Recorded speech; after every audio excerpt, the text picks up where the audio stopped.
The ruling party of the country of Georgia has suspended talks to join the European Union, causing an uproar. The opposition says this is because of a pro-Russian effort to rig recent parliamentary elections and turn the former Soviet republic back towards Moscow. Georgia is a nation of 3.6 million people between Russia and Turkey on the Black Sea. As protesters continue to fill the streets, Nick Schifrin reports on the future of a country that plays a pivotal role in U.S. influence across the region. On the streets of the capital, Tbilisi, a fight for the country's future. Last night, Georgian police charged, arrested by the dozen, pepper sprayed, and even assaulted protesters and journalists. Thousands of Georgians demonstrated the government's decision to end talks with the European Union, armed only with flags, multi-generational indignity, and aspirations for a European future. The government has been using excessive and disproportionate violence against peaceful protesters. Standing right now in front of huge demonstration in Tbilisi. Ana Dolidze is a former deputy defense minister and chair of the opposition For the People Party. She and other opposition groups are boycotting parliament led by the Georgian Dream Party, denouncing the institution meant to represent Georgians as instead denying the desires of 80% of Georgians to join the EU. This has been the cornerstone, Georgia's pro-European orientation, membership in NATO, and that there is an inscription in the Constitution that all government officials should aspire to implement Georgia's pro-Western course. Now, we are standing in front of a clearly pro-Russian power and a pro-Russian representative or a bastion in the South Caucasus. More than 20 years ago, Georgia was the first ex-Soviet republic to launch a pro-democracy revolution. In 2008, Russian troops invaded northern Georgia and have occupied 20% of the nation ever since. The ruling Georgian Dream first won elections in 2012, financed by the billions of former Prime Minister Bidzina Ivanishvili, who made his fortune in various enterprises in post-Soviet Russia.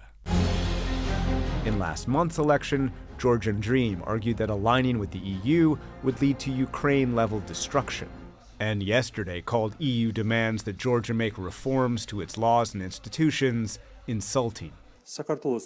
They are asking from Georgia not reforms, but steps that would mean a rejection of our dignity. That idea echoed today by the head of the Russian Parliament's International Affairs Committee, who wrote, quote, "The Georgians did not allow their country to be made a puppet of the West." In no sense, this should be minimized to a local democracy or authoritarianism issue.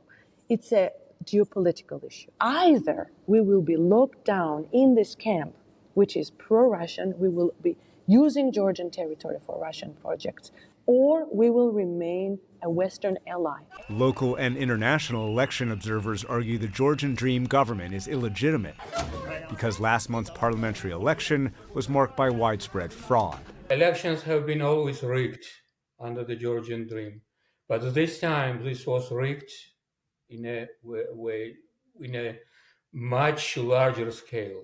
Sandro Baramidze is the executive director of Transparency International Georgia, an anti-corruption NGO that helped oversee more than 1,300 election observers. Most of them have reported the endemic violation, paving way for the Georgian Dream.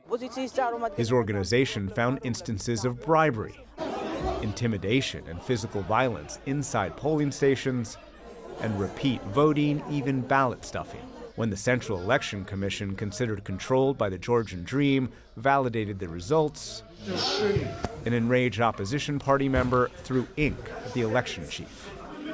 Both the EU and US have called for investigations. The protests have continued, will continue. You'll continue to work internationally and domestically, but with all due respect, what power do you have? Yes, the only power we have is high moral ground, which we really have. So that is people's choice, people's voice, and the peaceful nature of resistance. So we will continue, channeling the voice and the choice of the Georgian people, but we definitely need international attention and assistance. And so protesters will keep fighting Georgian dream to achieve their own European dreams.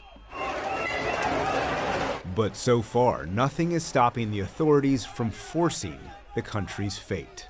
For the PBS NewsHour, I'm Nick Schifrin.